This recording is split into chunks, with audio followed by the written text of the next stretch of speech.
Alright guys, am I wrong in saying that Houston 3 was possibly the night of drama? The drama night in Supercross. I feel like as we're getting further and further into the championship, I mean we're only 3 rounds deep right now, but I feel like each round is just getting more and more dramatic and there's just more kind of chaos going down with each Supercross race that happens. Qualifying was deadly for the 250 class, and then the main event was kind of chaotic for the 450 class. Roczen getting involved in some more drama. Lappers were absolutely brutal throughout the whole entire night, whether it be the 250 main event or the 450 main event. And I think the one thing that we all have to realize with lappers is the fact that even though they are 1 lap down or 2 laps down, whatever it may be, they are still in their own race, racing for positions. I know the blue flags exist, but when you're in a position like Dean Wilson, you're probably focused in the zone, focusing on your own race. Probably doesn't click that the leaders are behind you and you're not just gonna pull over and let someone pass you for a position. I don't know, I'm getting too far ahead of myself. Let's start off by talking about the 250 class, which starting off in qualifying, it was a night of drama.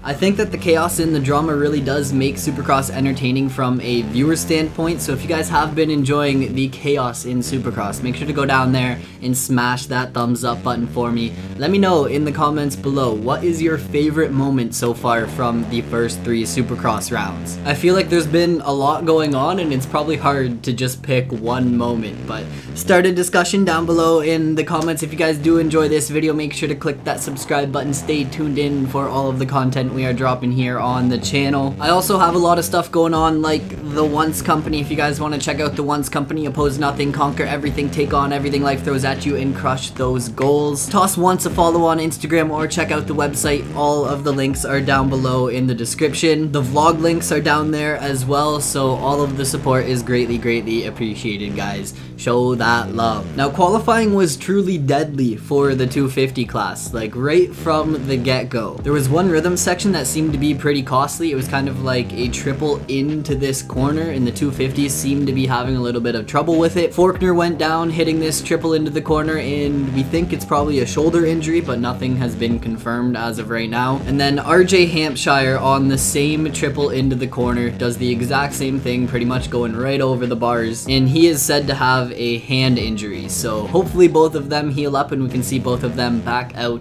for the next round. I think it is a little bit ironic they get into some drama last race at Houston 2 and then here they are crashing out on the same jump. Supercross is wild, man. It's just one of those things. You would never guess that that would happen. Now they both didn't race the night show. We saw Jet Lawrence go down in the whoops during qualifying. He did land on that hip pretty hard, but he did manage to get out there for the main event and finish in a solid P3. Now on the topic of Jet, he did put in a pretty dirty pass on Michael Mosiman, like mid-moto, came in almost, it was almost in my eyes considered a straight up T-bone. He got the pass, Mosiman went to the ground. I was hoping Mosiman was gonna get a chance to retaliate, but he was so far back at that point. And the AMA actually did a review on the incident and gave Jet a warning. I've said it in all of my Houston reviews so far. Jet, he's fast, he has the speed, he's the young gun, and he has a lot to learn. I think a little bit of patience probably would have played out in Jet's favor there. I mean, he didn't really get penalized in any way, but that warning,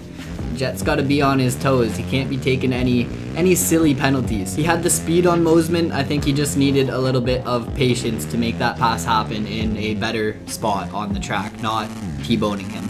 Now the Monster Energy Yamaha boys were on top. It was truly their night from the get-go too. They get out front early in the main event and just started to check out from the rest of the field. Craig and Nichols just hit the jets. I gotta say that Craig has the experience on all of these young guns in the 250 class, and I think that is paying off. Now I do think that Nichols, Colt Nichols, is fast and he looks strong in the late race. That's 2 races in a row now where Nichols has put on that late race charge and actually passed Craig within the last few laps of the race. I know everyone's been saying that this is Craig's year, but I think Nichols has it. I think Nichols has the speed to take this 250 championship home. I think it is kind of a bummer that we're seeing more and more riders crash out of Supercross. We're only 3 rounds deep right now and we're missing like a lot of the top dogs. Faulkner, Hampshire, Sexton, they're all MIA right now, and there are some other names as well that we aren't seeing out there on the track. I feel like the 250 class is usually where all of the drama goes down. You have a lot of young guns out there trying to just send it and make a name for themselves, but that doesn't mean the drama doesn't go down in the 450 class. The 450 class was a pretty boring night for the most part. In Heat 1, Justin Barcia and Ken Roczen are out front and they absolutely almost crush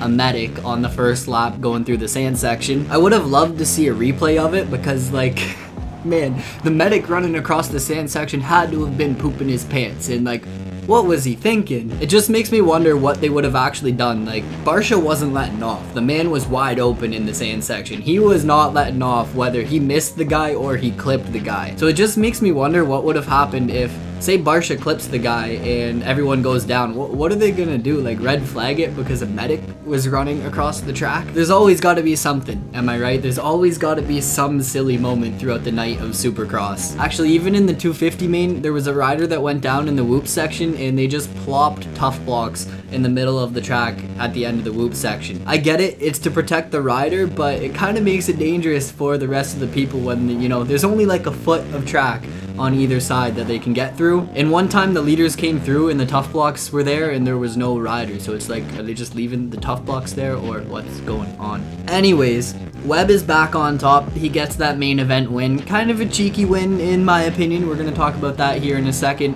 Roczen with a solid P2, and then Adam Cianciarulo coming in with a solid P3. Hyped to see the young gun Adam up near the front. Now the 450 main came down to a battle between Webb and Roczen on the last few laps. Well, I guess you could actually say Webb, Roczen, and the lappers were having a pretty heated battle. Webb was actually closing in on Roczen before he got held up by Vince Freeze, and it kind of started to look like Roczen was just gonna sneak away with this win with no threat, no contest from Webb. He was just gonna get that dub. On the last lap, Webb closes in on Roczen, and Roczen gets stuck behind Dean Wilson. Wilson being a lap down, they're trying to get by, Roczen's trying to make anything happen, he gets stuck behind Wilson. In the one rhythm section, he actually, well, one almost clipped Wilson, and then in the corner, almost straight T-boned his back end. It was sketchy. I feel like Roczen was in full panic mode, but coming into the corner, Roczen ended up pushing wide. Kind of had no other choice because Wilson was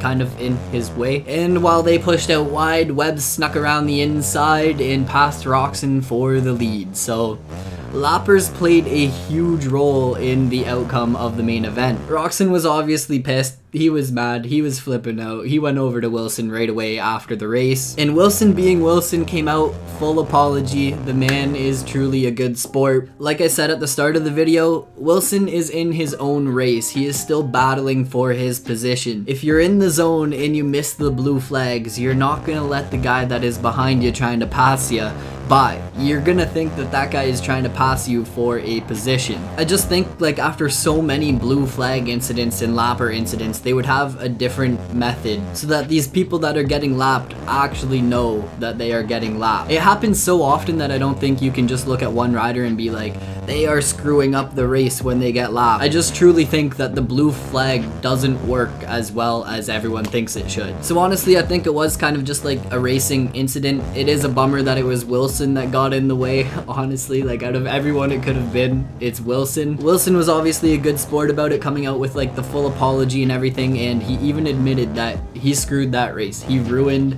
that main event. So props to him on that, and I mean, you gotta man up. You gotta man up when you make mistakes. So he came in, and yeah, that apology from Wilson was good. Roczen, also a really good sport about it. Just kind of a bummer that he's kind of got screwed over 2 weekends in a row now. And like he said on his Instagram, he doesn't want to make it too easy on himself. So Roczen going through the challenges to get his first win of 2021. I truly think it should have been Roczen's win at the end of the day. Like, he had that one in the bag, just it's racing. So that's it, man.